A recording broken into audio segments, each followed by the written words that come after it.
We are starting our week with the Superintendent Sit Down, asking what the most important things are to school districts and what problems education systems are facing. In this edition of the Superintendent Sit Down, today we hear from Yakima School District Superintendent Trevor Green. What are some of the goals for the 2023 to 2024 school district for Yakima School District? All of our goals are centered around our strategic plan. So we spent significant time with our community, over 300 members coming together, politicians, student voice, parents, community members, business leaders, faith-based leaders.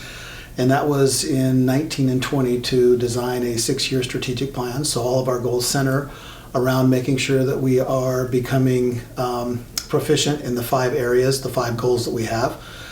They center around everything from early learning, preparation and entry into our district, because we know that's an indicator of success later on, to graduation rate, to academic achievement, to bilingual education, to attendance. So our goals really center around those 5 different audacious goals that are encompassed in what we call our school compass. What are some of the challenges that the school district is facing in achieving these goals?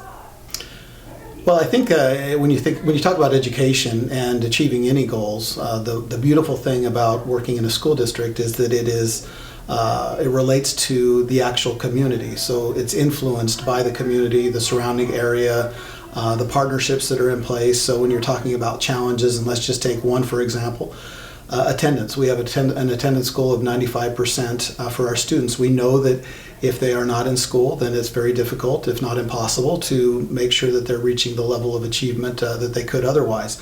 So to engage both our community and our parents and all types of leaders across the system to make sure that we have the supports in place so that students can come to school.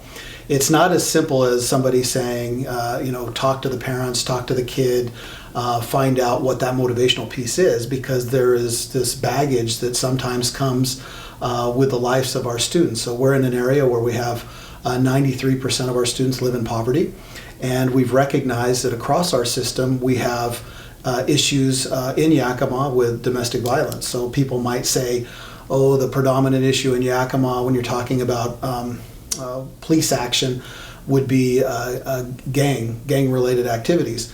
That's not the case. What we found in working with our police department, and credit to the Yakima Police Department in identifying that domestic violence is an issue that permeates not only our society, but then results in students becoming a part of the gang culture. So if we want to disrupt the gang culture, it goes back to making sure that we're addressing domestic violence. So you can imagine if you're a student, a second grade, first grade, or kinder student, whatever grade, and you have a police action take place at your home that evening or the evening prior, you wake up in the morning after being up maybe most of the night and having that adrenaline going in your system and recognizing that your life is maybe not the life that every other student may have, or you might think of that in the moment.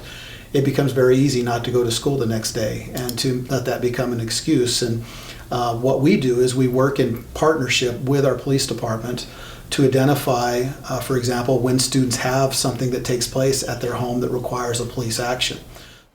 And this is just a piece of my long conversation with Superintendent Green. Later on this morning, you can find the extended version on our website or on our YouTube channel, Apple Valley News Now. We'll be back with the Superintendent Sit Down in the spring as we ask if school districts met those goals that they were reaching for.